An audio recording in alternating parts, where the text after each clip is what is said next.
Oke, pemirsa Sampai TV, pengunjung obras, obrolan Rajikin, kita tadi sudah mendengarkan segmen pertama tentang riwayat ya, tentang Bang Siswandi, dan sekarang kita akan bertanya-tanya lagi tentang uh, apa?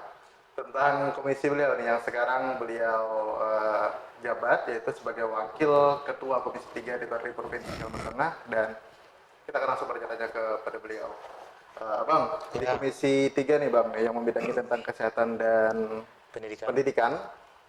Boleh dijelaskan sedikit Bang kepada pemirsa Sampai TV, tupoksinya itu apa Bang, dan seperti apa? Baik.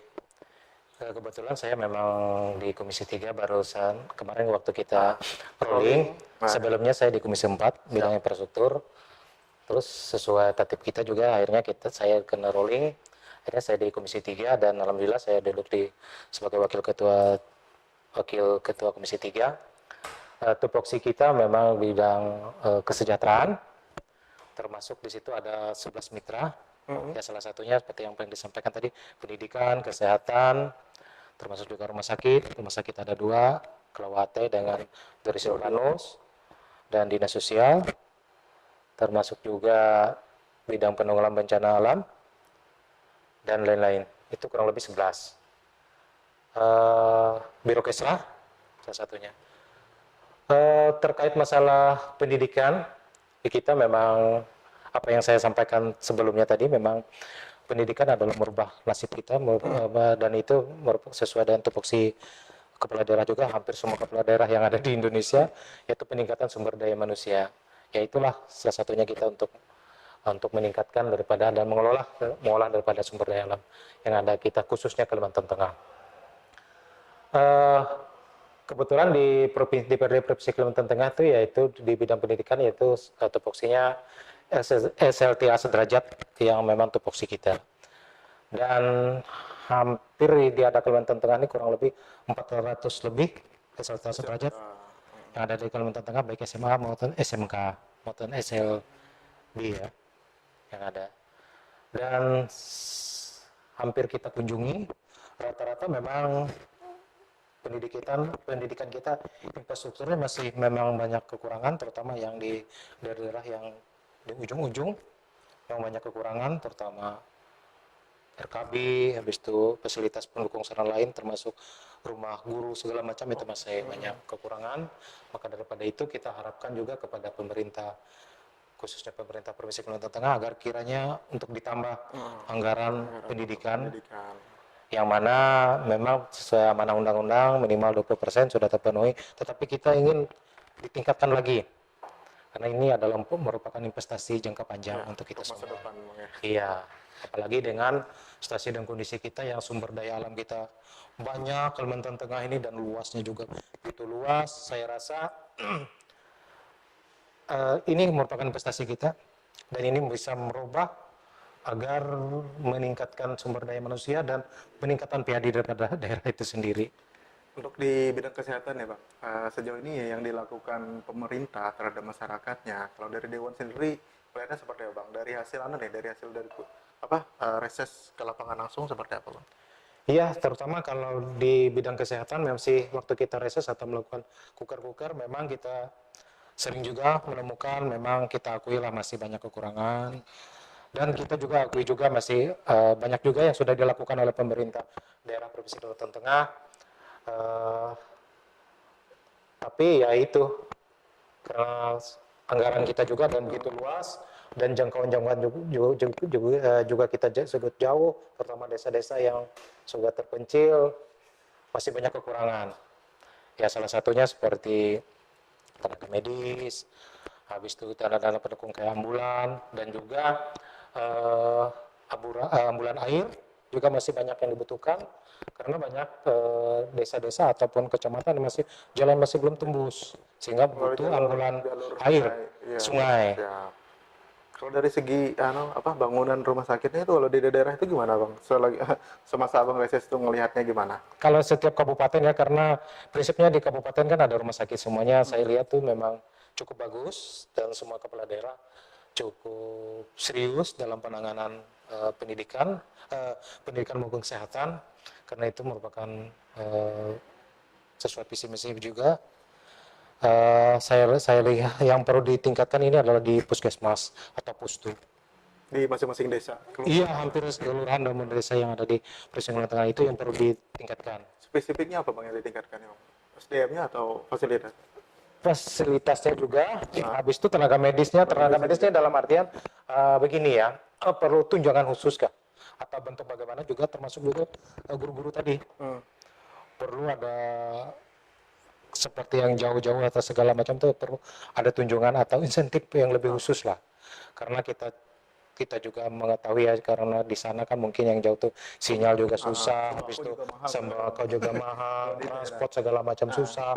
Berkaya perlulah ada perlakuan khusus lah untuk mereka. Syukur-syukur sudah mereka mau di sana. Dan kita juga minta juga ya kalau bisa diprioritaskan putra daerah lah yang kemungkinan banyak sudah sekolah atau lulusan yang seperti pendidikan maupun kesehatan yang lulus ya siap bekerja di Kalimantan Tengah dan di kampungnya sendiri. Nah, kita juga meminta kalau memang ada lulusan-lulusan dari alumni baik kesehatan maupun pendidikan yang ada putra putri daerah ya Kalimantan Tengah, kalau bisa dipanggil lah untuk bisa mengabdi lagi ke Kalteng. Iya, mengabdi di daerah masing-masing lah. Dan saya rasa mereka tidak terlalu asing juga kan di kampung halaman, karena sudah beradaptasi, sudah di situ kan, kayak gitu. Nah, ini Bang, selama reses atau kunjungan kerja Bang ke luar daerah, ada nggak Bang pengalaman menarik yang bisa disampaikan ke teman-teman pemirsa? Oh, yang kalau pengalaman menarik banyak. Atau misalnya susah diakses menuju Banyak ke ya, lokasi atau banyak ya. Terutama kita kan di bidang seni dan pariwisata ya, termasuk juga tupoksi kita. Sebenarnya potensi yang ada di Kalimantan Tengah memang banyak yang kita temukan, terutama di bidang pariwisata segala macam. Contohnya seperti di tempat saya ya di Murung Raya itu banyak arum jeram, air terjun segala macam yang sumber daya yang alamnya begitu alami, banyak yang perlu kita kembangkan. Di mana di situ yang saya rasa cocok untuk kita kembangkan bidang pariwisata. Iya, tinggal nanti mungkin aksesnya, akses infrastruktur. Namun kita tahu ya, sementara ini pemerintah Provinsi Kalimantan Tengah memang gencar-gencarnya dalam pembangunan infrastruktur. Terutama untuk mempromosikan ini Bang, tempat-tempat daerah yang ada. Ya, itu nanti ada hubungannya ya. Ibaratnya itu ada hubungannya nanti kan infrastruktur saling keterkaitan dengan daerah, nanti langsung ke mendukung kepada wisata. Pendidikan juga kesehatan tadi Bang. Iya, termasuk itu kan. Itu semuanya ya sangat berkesinambungan ya, sangat apa yang kita saling ketergantungan ya.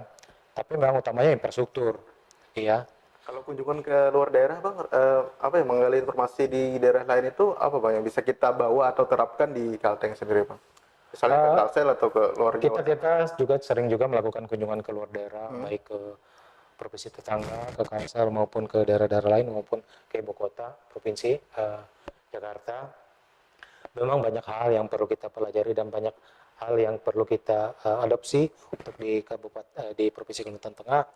Namun kita sesuaikan dengan situasi dan kondisi yang ada di Provinsi Kalimantan Tengah.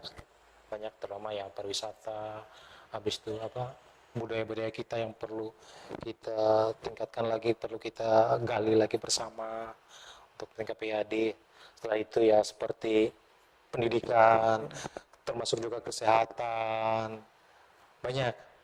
Dan juga kemarin waktu kita barusan kunjungan ke Kalimantan Selatan terkait masyarakat. Sekarang kan Kalimantan Tengah ini menaik dengan bahasa yang kemarin yang disampaikan oleh Pak Setda, yaitu ekstrim miskin. Kemarin kita melakukan kunjungan ke Kalimantan Selatan, mereka melakukan suatu terobosan untuk mengatasi terutama ekstrim miskin dan juga stunting. Mereka melakukan mapping atau pemetaan wilayah-wilayah yang memang harus terdampak atau yang dikatakan ekstrim miskin itu dan stunting. Mereka melakukan pemetaan, sehingga mereka setelah melakukan pemetaan mereka melakukan diskusi atau bagaimana untuk mengatasi tersebut, dan kelihatannya cukup ampuh untuk mengatasi, sehingga mereka sangat turun drastis. Berarti harus dikelola dengan serius Bang, ya, daerah-daerah yang Ya, kita harapkan itu ekstrim. kan Kalimantan Tengah ini ada kenaikan ya, Ah, kurang lebih 1% lebih. Itu kan kalau 1% dari sekian penduduk kita itu begitu banyak orangnya, hampir berapa puluh juta kan, berapa puluh ribu kan, itu banyak kan. Maka kita meminta kepada pemerintah Provinsi Kalimantan Tengah agar melakukan pemetaan wilayah-wilayah yang mana yang ekstrem miskin. Nah, setelah itu baru kita lakukan mungkin analisa seperti apa yang disampaikan oleh provinsi tetangga kita kemarin, melakukan analisa, kaji segala macam, apa sih masalahnya, apakah mereka memang tidak ada pekerjaan atau kekurangan modal dan segala macam, sehingga itu dapat ditemukan solusinya, sehingga semua stakeholder bisa melakukan atau melakukan rembuk untuk menyelesaikan masalah tersebut. Saya rasa bisa, apalagi Kalimantan Tengah, saya rasa dengan 13 kabupaten kota yang ada ini bisa melakukan sinergi dengan bupati dan wali kota yang ada dengan kepala daerah atau gubernur yang ada. Saya rasa bisa. Oke, baiklah pemirsa Sampi TV yang sedang menyaksikan podcastnya Obras ya, dan tadi statement beliau mengatakan bahwa sebenarnya seperti halnya kemiskinan ekstrim, Mbak ya, Bang Iya. ya, Iya. itu semuanya bisa diatasi dengan adanya sinergitas kolaborasi antar daerah di beberapa kabupaten kota yang ada di Kalteng. Dan teman-teman, kita akan balik lagi di segmen selanjutnya setelah pesan-pesan berikut ini.